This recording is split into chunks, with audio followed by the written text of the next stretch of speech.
Estamos cumpliendo ya casi 7 meses desde el inicio de la emergencia sanitaria y culminado este periodo vale la pena hacer un balance sobre la forma como hemos enfrentado esta situación y que puso a prueba la capacidad de la rama judicial para adaptarse a los cambios que nos implicó esta nueva forma distinta de operar. Por eso agradezco muy especialmente al doctor Jairo Parra Quijano por la invitación, al doctor Ramiro Bejarano, al doctor Ulises Canosa, a todos los miembros del Instituto Colombiano de Derecho Procesal y a todos los participantes de este evento por el interés, los aportes y las críticas que nos han hecho a la tarea que venimos desarrollando. El Consejo Superior de la Judicatura ha adelantado durante este periodo una gestión que cubre varios ámbitos en la medida en que ha sido necesario, de una parte, dictar normas para ajustar la actividad de la rama judicial a esta nueva realidad. En segundo lugar, adaptar y poner a disposición de todos los servidores judiciales las herramientas tecnológicas que permitan adelantar el trabajo en casa, disponer las medidas de bioseguridad que tuvimos que adoptar y establecer parámetros para adelantar el trabajo en casa, sobre lo cual me voy a referir brevemente para más bien centrarme en las dificultades y en los retos en los que nos estamos enfrentando en este momento. En el campo normativo, el Consejo Superior ha expedido 17 acuerdos desde el pasado 16 de marzo, cuando se suspendieron los términos, y esta suspensión aplicó como regla general hasta el 1 de julio. Durante ese periodo se incluyeron excepciones adicionales a las inicialmente previstas, todas ellas en la medida en que paulatinamente pudimos ir adaptando las condiciones operativas para impulsar virtualmente cada una de las actuaciones procesales distintas a las que inicialmente se permitieron. Esa medida del Consejo Superior se complementó con la decisión de no prestar, salvo casos excepcionales, una atención presencial en las sedes judiciales, teniendo en cuenta las condiciones de salubridad que se presentaban y que aún se presentan en el país como consecuencia del COVID. Nosotros delegamos en los consejos seccionales la apertura y el cierre de las sedes al público para que esto atienda a las condiciones locales de salubridad, de movilidad, de infraestructura, las disposiciones de las secretarías de salud, etcétera, asociadas a la emergencia por el coronavirus. Y finalmente, pues también se dispusieron reglas que hoy se encuentran vigentes para establecer condiciones de trabajo, de ingreso y de permanencia en las sedes, bioseguridad, trabajo virtual, trabajo en casa, todas las cuales en este momento siguen vigentes. En materia de tecnologías, la rama judicial viene desarrollando desde tiempo atrás planes y proyectos dirigidos a la implementación de las tecnologías de la información al servicio de la justicia. Y gracias a ese esfuerzo, desde antes de la actual emergencia sanitaria, ya teníamos dispuestas una serie de herramientas tecnológicas institucionales que nos permitieron poder trabajar en esta situación de pandemia y que, como he dicho, fueron el ancla de estos meses de trabajo y que por supuesto seguimos trabajando. Dentro de esas plataformas previas están las plataformas de audiencias, RP1, LifeSize, Teams, que fueron muy útiles para la realización y la atención de todas esas opciones que inicialmente no se suspendieron, de tutelas, habeas corpus, control de garantías, todas las relacionadas con la libertad de las personas. Durante el año 2019, para que tengan una idea, realizamos cerca de 23.000 audiencias virtuales y solo en lo que va corrido desde marzo hasta agosto de 2020 ya vamos en más de 100.000 audiencias realizadas por las plataformas RP1, LifeSize y más de 200.000 audiencias virtuales que realizamos por intermedio de Teams. También contábamos con canales institucionales para el envío de datos a través de los correos electrónicos y antes de marzo de 2020 teníamos habilitadas unas 10.000 cuentas de correo electrónico para uso de los servidores judiciales. Entre marzo y agosto de 2000 creamos cerca de 26.000 cuentas adicionales. También contábamos con la gestión y la consulta de actuaciones procesales a través de la Consulta Nacional de Procesos Unificada y entre marzo y 2020 llevamos ya casi 7 millones de consultas a través de esa herramienta. En materia de micrositios, cada despacho judicial del país ya tenía disponible en la rama judicial un espacio para comunicar sus contenidos como estados, traslados, avisos, listas, etcétera, pero no se usaba tan masivamente. Previo al inicio de la emergencia teníamos 1.700 despachos con estos micrositios, pero entre marzo y agosto hemos dispuesto cerca de 4.500 micrositios adicionales, lo cual nos suma 6.321, de los cuales casi 3.500 están usando y publicando información de manera constante. También tenemos un tema muy importante para los abogados, y es, teníamos el Registro Nacional de Abogados, en donde ya era obligación registrar y actualizar las cuentas de correo electrónico para conocimiento de los jueces y de las partes en los procesos. En ese sentido, las cifras aún son modestas. Tenemos un total de abogados inscritos en el registro de 348.000 aproximadamente, y el número de abogados que registraron o actualizaron su correo electrónico en el CIRNA alcanzó tan solo el 10.7%, correspondiente a los 32.278 casos de actualización del registro, y esta es una invitación a los abogados para que actualicen su información en el sistema del CIRNA. Adicionalmente, teníamos ya el portal transaccional de depósitos judiciales funcionando desde el año 2015 a través de la plataforma del Banco Agrario. Y allí el tema era que había que hacer algunos trámites con formatos y presenciales, pero lo que se logró agosto de 2020 es que casi 4.300 despachos habiliten su portal web transaccional. Pensamos completar esa cifra a partir del cumplimiento de ciertas condiciones tecnológicas en los despachos que nos faltan, pero eso está permitiendo que los ciudadanos no tengan que acudir al despacho y que lo hagan sus trámites a través del portal web del Banco Agrario. En materia de gestión de comunicaciones administrativas, pues contamos con una herramienta web que nos ha permitido mantener la tarea administrativa desde nuestras casas, de manera eficiente, almacenando, entregando, direccionando la correspondencia que nos corresponde. Además de ese fortalecimiento con estas herramientas anteriores, conforme el periodo de emergencia continuó avanzando, fue necesario analizar y atender unas necesidades nuevas que fuimos priorizando teniendo en cuenta la actual capacidad institucional y el hecho de que nos encontramos en una fase de transición o intermedia hacia la transformación digital de la rama judicial. Entre esas medidas tenemos la ampliación del marco de regulación habilitante para incluir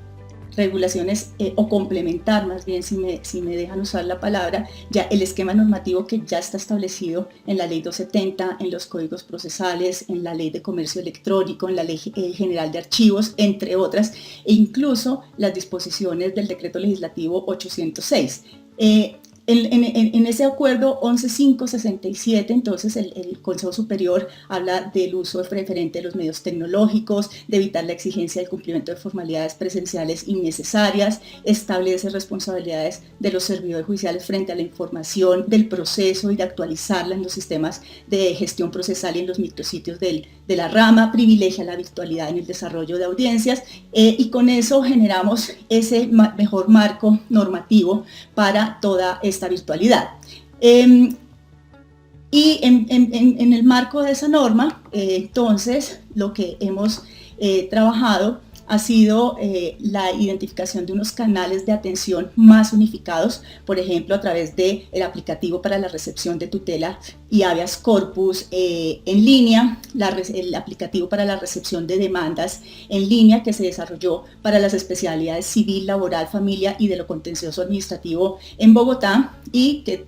digamos, en lo que va corrido desde que lo pusimos a funcionar, hemos recibido por allí más de 36.000 demandas y esperamos ampliarlo a otras seccionales del país próximamente. También contamos con el módulo de erradicación electrónica de demandas en el portal de restitución de tierras, y además en el nivel de las altas cortes y en algunas seccionales se han venido desarrollando otros canales específicos de recepción y atención que responden a sus propias particularidades, como la ventanilla de atención virtual del Consejo de Estado o el aplicativo de recepción de tutelas en la Corte. También desarrollamos la firma electrónica para facilitar este trabajo virtual en un aplicativo que en particular le permite a los funcionarios firmar los documentos, pero también a los ciudadanos o a los apoderados validar la autenticidad de esa firma mediante el mismo aplicativo que está en la rama judicial. Igualmente establecimos el plan de digitalización de expedientes judiciales, que obviamente es una tarea prioritaria para hacer ese tránsito del expediente físico a el expediente electrónico, y es un plan concebido en un par de fases que empezamos en este trimestre de 2020 y que esperamos termine en 2022. También expedimos protocolos para la gestión de documentos electrónicos, para la digitalización y conformación del expediente, muy de la mano del plan de digitalización. Se estableció el plan de envío electrónico de tutelas a la Corte Constitucional.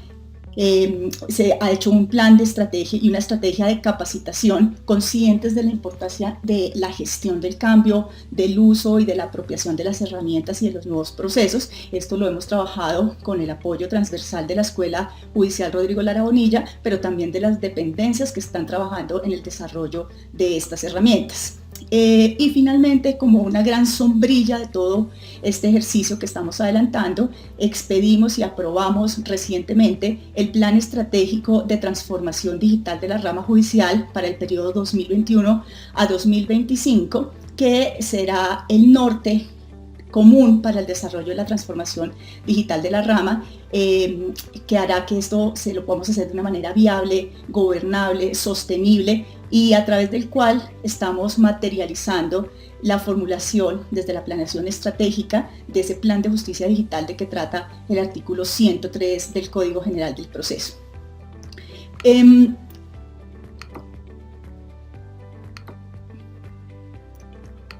materia de trabajo en casa, que es el tercer ejercicio, el tercer eje quizás del que les hablaba, pues se privilegió, como ya lo hemos dicho, que las personas, los jueces jefes se queden en su casa trabajando, pero planteamos también que los jefes, y en relación con sus equipos de trabajo, debían establecer las condiciones en que se encontraba cada uno de los servidores judiciales para desarrollar esas tareas. Y así hicimos unos formatos de consulta de las condiciones de los servidores judiciales para que se identifique si los servidores judiciales están en sus casas a cargo de hijos menores, de hijos en edad escolar, a cargo de adultos mayores, de personas enfermas o con discapacidades, o con cualquier otra circunstancia que pudiera afectar el trabajo en casa, con el fin de que esas circunstancias particulares sean tenidas en cuenta para acordar con cada uno de ellos las responsabilidades laborales. Igualmente hemos elaborado y divulgado un instructivo de trabajo con las recomendaciones de trabajo en casa, y con eso pues tratamos de mitigar muchas de las dificultades a las que se tienen que enfrentar servidores judiciales en este nuevo esquema de trabajo. En materia de condiciones de bioseguridad, lo que hicimos a través de la Dirección Ejecutiva de Administración Administración Judicial fue proveer los recursos para atender la emergencia ocasionada. Declaramos la urgencia manifiesta, se autorizó a la dirección la contratación de los elementos de bioseguridad, y hasta el momento hemos asignado cerca de 11.000 millones para adquirir esos elementos y esos insumos para la protección pues, de la vida y la salud de las personas que acuden a las sedes judiciales. Y por medio de la circular 35, la dirección estableció un protocolo para el acceso a las sedes de la rama judicial, definiendo la entrega de los elementos de protección, las obligaciones a cargo de los servidores judiciales, de los contratistas, de los prestadores de servicios, de las personas que acudan a las sedes judiciales, para garantizar las reglas de seguridad en el acceso a dichas sedes. Dicho esto, que son en resumen las medidas adoptadas por el Consejo Superior de la Judicatura, me gustaría comentarles cuáles han sido los resultados de esas medidas en la gestión judicial durante este periodo de pandemia. Este periodo de pandemia lo podemos dividir en dos momentos. El primero, la suspensión de términos desde el 16 de marzo hasta el 1 de julio, en donde estuvimos con suspensión de términos, con las excepciones que les hablaba, de tutela, habeas corpus, control de garantías, etcétera, y algunas otras que fuéramos incluyendo. Y el segundo periodo, que es el que corre desde el 1 de julio, en que levantamos la suspensión de términos judiciales, hasta la fecha. Entonces, en el primer periodo, en el periodo de la suspensión de términos, desde el 16 de marzo al 30 de junio. Durante este periodo se presentaron ante los jueces de la República 107.000 tutelas, aproximadamente 107.029 tutelas, de las cuales 17% más o menos se presentaron en Bogotá, seguido del Valle del Cauca con un 11% y de Antioquia con un 10.53%, de ahí en adelante el resto de regiones del país. Siguiendo la tendencia normal de la tutela, lo que más se tuteló durante ese periodo fue el derecho de petición, con un casi 30% de la demanda, seguido por el derecho de salud, con un casi un 24% de la demanda, lo cual no es una sorpresa en materia de tutela. Adicionalmente, durante esta época, durante esta primera fase de restricción de términos, en materia de control de garantías, se realizaron 55.860 audiencias de control de garantías y se tramitaron 36.642 solicitudes ante los jueces de ejecución de penas. Es importante señalar que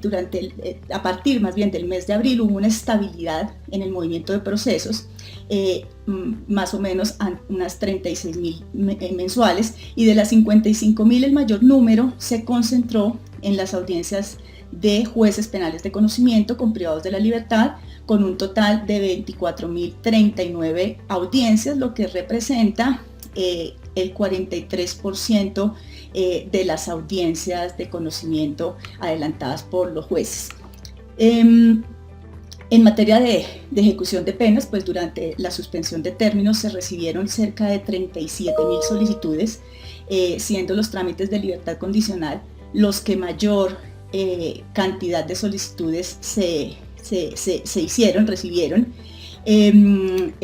Vemos aquí que las libertades por pena cumplida con rendición de pena alcanzaron 2.400, las libertades condicionales 15.924, las prisiones domiciliarias 13.279, la formalización de la reclusión 2.084 solicitudes para el total de las 36.604 de las que les hablo. Otro tema que tuvieron que atender los jueces de ejecución de penas fue el decreto expedido por el gobierno nacional, el decreto 546, relacionado con la sustitución de la pena de las personas privadas de la libertad, y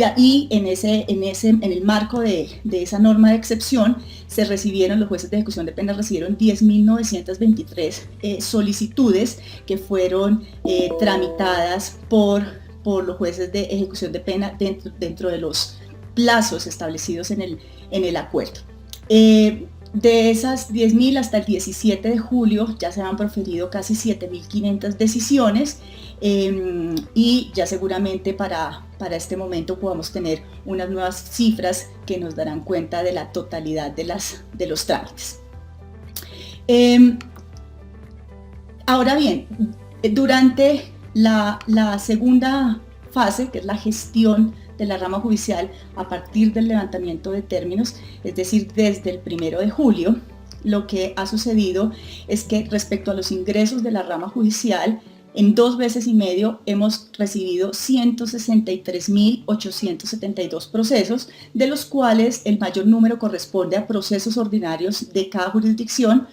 con 108.462 solicitudes. Luego recibimos 50.907 tutelas, 983 habeas corpus y otras acciones constitucionales en un número de 3.520. La mayor cantidad de ingresos de esos 108.000 casos corresponde a la que han recibido los despachos civiles, que han recibido el 21% de la demanda, seguido por los jueces de control de garantías, que han recibido el 16% de esa demanda. Como notan ustedes, entre la primera fase y la segunda hubo una disminución importante en el número de acciones de tutela, entendible dado que es muy probable que por esta vía se estuvieran tratando de atender ciertos conflictos que hoy ya con el levantamiento de la suspensión de términos son objeto de las acciones ordinarias. En total, entonces, desde el 16 de marzo hasta la fecha, lo que tenemos es que hemos recibido 157.903 tutelas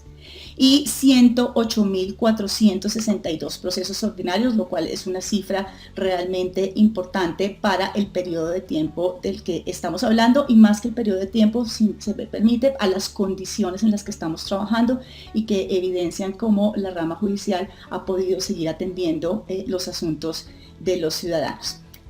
Ahora bien, ¿cuáles son las dificultades a separar? En cada uno de los ejes mencionados hemos advertido retos, pero también otros nos han puesto de presente los propios servidores judiciales, los abogados, los usuarios de la rama. Y a esos me quiero referir porque, por supuesto, respecto de cada uno de esos retos, hemos estado identificando la forma y las herramientas para superarlos. En materia normativa, diríamos que el reto principal es continuar evaluando la evolución de la pandemia, de las decisiones gubernamentales sobre la situación, de las condiciones nacionales y locales de seguridad y, por supuesto, de nuestras propias capacidades en la rama para continuar adecuando las reglas de funcionamiento de la rama judicial. Por otra parte, también es necesario para nosotros establecer unas reglas especiales para la calificación de los servicios de los servidores judiciales durante este periodo de trabajo excepcional, teniendo en cuenta que las condiciones especiales en que han tenido que prestar sus servicios consideramos que no resultan en esas condiciones los aplicables los criterios que son propios de la normalidad para evaluar la productividad. Y no quisiera dejar de señalar que en este tema normativo,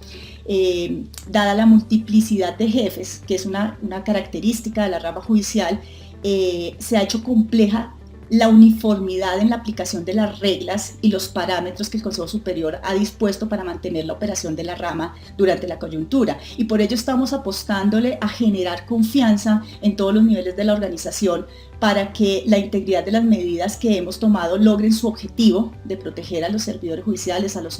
abogados, a los usuarios de la rama judicial, pero que también al tiempo permitan que el Poder Judicial desarrolle su labor bajo los parámetros que se están plasmando por parte del Consejo en la normativa que nos corresponde expedir, y ojalá lograr una estandarización en la interpretación y aplicación de esas normas. En materia tecnológica, en segundo lugar, es donde por evidentes razones es donde encuentro quizás la mayor cantidad de retos, pero respecto de los cuales ya contamos también con apuestas de corto plazo para abordar esos retos, todas incluidas dentro de lo que denominamos el proyecto de transición en ese plan de normalización que expedimos hace un par de meses. ¿Qué es esto del proyecto de transición? Antes de la pandemia veníamos trabajando de una forma con nuestros despachos presencialmente, con los sistemas con que contábamos, y se estaba trabajando en la construcción y en el planteamiento del sistema de información único de la rama judicial. Se atraviesa esta pandemia y para responder a la situación empezamos a generar una serie de herramientas como el aplicativo de tutela, como el de recepción de demandas, como la firma electrónica, etcétera, que son herramientas transitorias que nos permiten atender esta situación, pero que tendrán que en algún momento ceder su espacio al sistema único, a la herramienta estructural en la que seguimos trabajando permanentemente. Entonces, el proyecto de transición lo que implica es que estas herramientas de transición las optimicemos, porque las dificultades que ustedes nos han hecho saber sobre esos aplicativos las tenemos que mejorar para que sigan funcionando hasta que llegue la nueva herramienta definitiva. Entonces, ¿cuál es la situación en relación y las dificultades y las soluciones en relación con esto? Uno, hemos sido conscientes de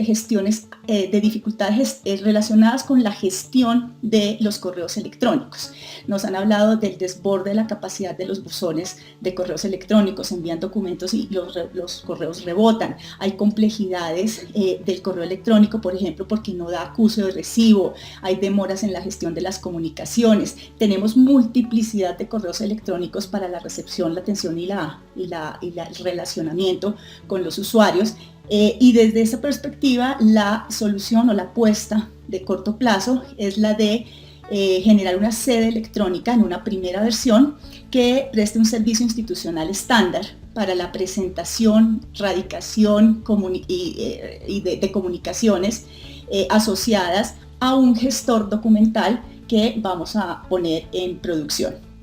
En segundo lugar, tenemos otra dificultad que son los mayores tiempos para el reparto de demandas y para su comunicación a los ciudadanos y abogados. Dentro del proyecto de transición, lo que pensamos para solucionar esta dificultad es optimizar el servicio del reparto web e integrarlo con los servicios de erradicación. Entonces vamos a unificar articular, digamos, esos dos servicios para tratar de superar esta dificultad. En tercer lugar, nos han señalado que las consultas no son muy oportunas, están desactualizadas, incompletas o no se encuentran en un solo lugar de información procesal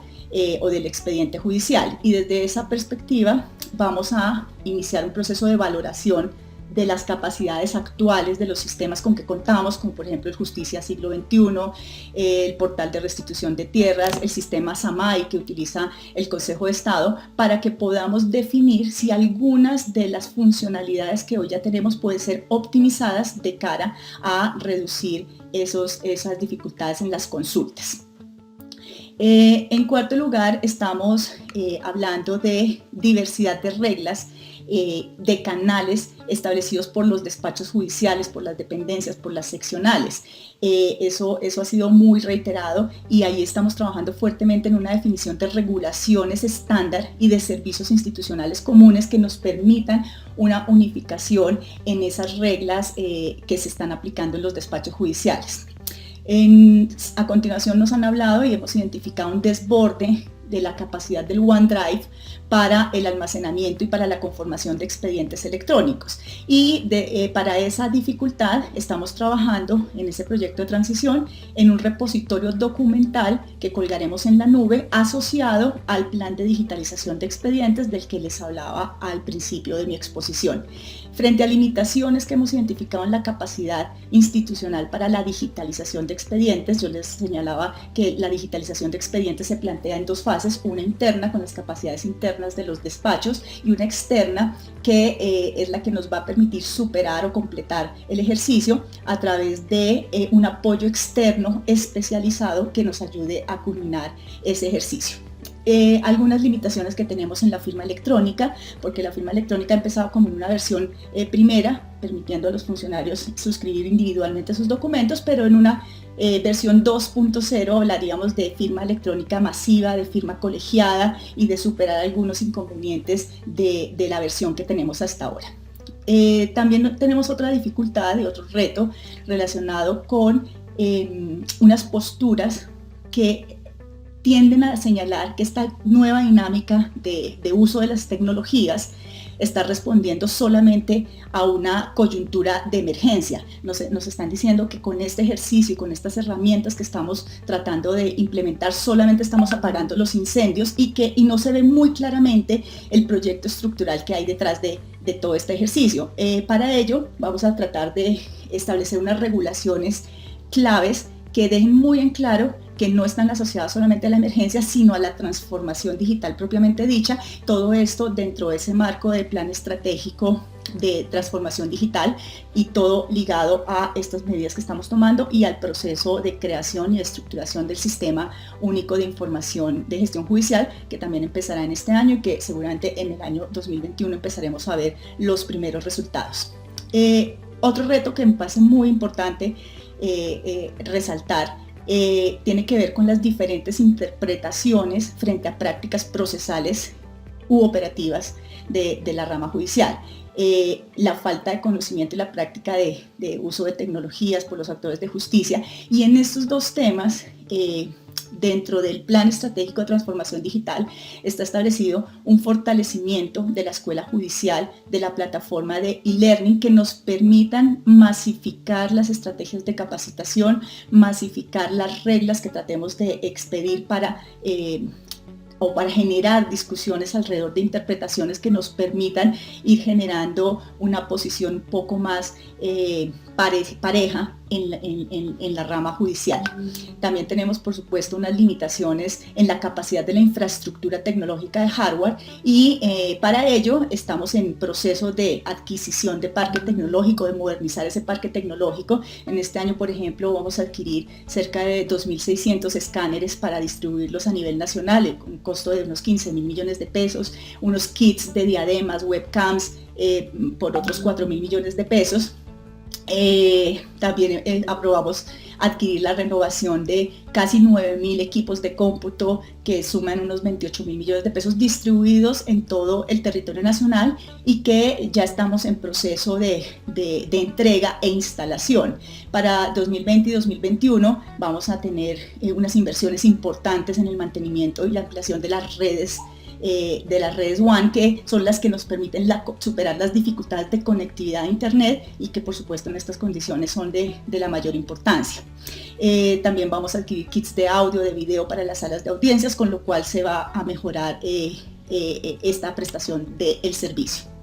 En materia, y eso por lo que tiene que ver en dificultades por el tema de tecnología. En materia de bioseguridad, que es el tercer eje de acción del Consejo, el reto que tenemos es consolidar la cultura del autocuidado de todos los servidores judiciales y la aplicación de los protocolos definidos por la Dirección Ejecutiva de Administración Judicial en todas las sedes del país, con el fin de que las condiciones de salubridad sean las mejores para el trabajo que deba adelantarse en las sedes judiciales mientras que dura la emergencia sanitaria. Y finalmente, en materia de trabajo en casa, tenemos unas dificultades importantes que superar relacionadas con el mejoramiento de las condiciones del trabajo en casa. Entre las dificultades que los servidores judiciales nos han planteado, pues cabe mencionar falta de computadores, falta de mobiliario adecuado para trabajar en casa, porque lo tienen que compartir con los hijos, porque no estamos con esos espacios diseñados en nuestros hogares, la necesidad también de acudir a las sedes a buscar información con las limitaciones que tenemos y teniendo que garantizar pues la bioseguridad. La falta de un adecuado servicio de Internet en algunos casos, especialmente para aquellos servidores judiciales que viven en zonas rurales, lo hemos identificado por supuesto, el desconocimiento de aplicativos, de falta de soporte oportuno y todo esto pues lo estamos tratando de superar a través no solo de los equipos de soporte tecnológico de la Dirección Ejecutiva, sino también a través de la Escuela Judicial Rodrigo Lara Bonilla, de la Unidad de Informática, del CENDOC, de todas las unidades técnicas de la rama. Pero en particular tenemos dificultades para adaptarse, o se han identificado algunas dificultades para adaptarse a la nueva modalidad laboral, como sobrecarga de trabajo en algunos casos, cruces de horario entre lo laboral y el horario escolar de los hijos. Eso no es una situación propia de la rama judicial, pero sí estamos muy pendientes de ese ejercicio. La necesidad de cuidar a niños pequeños, a adultos mayores, a personas en condición de discapacidad o con enfermedades, dificultades que implican un riesgo psicosocial para los servidores judiciales y que venimos previniendo mediante sensibilizaciones, programas de teleasistencia psicológica que nos permitan coadyuvar al trabajo de la rama judicial siempre en pro de mejores resultados para los ciudadanos. En conclusión, el trabajo en casa para todos ha sido un gran reto para los servidores judiciales, para los abogados, para los ciudadanos, porque nos ha implicado identificar unas nuevas formas de trabajar, una nueva forma de organizarnos en nuestras casas, no solo en lo laboral, sino también en lo familiar, y un aprendizaje y un uso de los sistemas de información, de las herramientas tecnológicas, del manejo de la virtualidad. También nos ha implicado un gran esfuerzo al Consejo Superior de la Judicatura, a los consejos seccionales, a la Dirección Ejecutiva, a las direcciones ejecutivas seccionales para apoyar a los servidores judiciales, especialmente a través de préstamos de equipos, de mobiliario, de capacitación tecnológica, de asistencia psicolosocial, etcétera. Pero sobre todo, quisiera decir, como lo hemos advertido en muchos escenarios, que esta crisis sobre todo ha dejado aspectos positivos, como el desarrollo de una nueva cultura organizacional nosotros estamos trabajando de una manera distinta hacia los servidores, hacia los usuarios, hacia los abogados, orientada hacia el cumplimiento de objetivos con mayores responsabilidades y compromisos. Hemos aprendido del uso de herramientas tecnológicas, del manejo de la virtualidad, hemos apropiado experiencia en teletrabajo que seguramente a futuro nos sirva para establecer políticas de teletrabajo si es que fuera necesario. En materia de tecnologías de la información y las comunicaciones, ni qué decir, su uso para la gestión de los procesos, para fortalecer el derecho de acceso a la justicia de los ciudadanos, para mejorar la prestación del servicio, nos ha mostrado que esto no es un asunto transitorio que dependa de la emergencia sanitaria que hemos tenido que afrontar. Yo creo que servidores judiciales, abogados, ciudadanos, todos tenemos que asumir que la transformación digital llegó, que hace parte de una nueva forma de trabajo y de organización de la rama judicial y que seguramente de aquí ya no podremos retroceder en ningún momento. Yo creo que es también pretencioso decir que tenemos todo resuelto. Las dificultades que les acabo de denunciar pues nos muestran que no es así. No marcha de manera perfecta, pero reconocemos que la cantidad de escollos, de inquietudes, de problemáticas que a diario se nos presentan, tenemos que abordarlas, tenemos que ponerle la cara, oírlos a los abogados, a la ciudadanía y proponer las soluciones que pensamos que sean las más apropiadas. Pero no por eso vamos a desconocer las ventajas que nos ha dejado esta nueva forma de ver las cosas en términos de transparencia, de acceso, de economía, incluso de eficiencia. Ya veremos al finalizar este año cuál es el impacto de la demanda. Yo creo que nos podríamos de pronto sorprender con las cifras y esperemos a que eso suceda. Por esa razón, el Consejo Superior de la Judicatura seguirá muy empeñado en poner en marcha ese plan estratégico de transformación digital, en responder a todas las inquietudes que nos ponen de presente y en lograr el anhelado sueño de una justicia muy tecnificada, muy digitalizada, muy eficiente para toda la ciudadanía. Muchísimas gracias.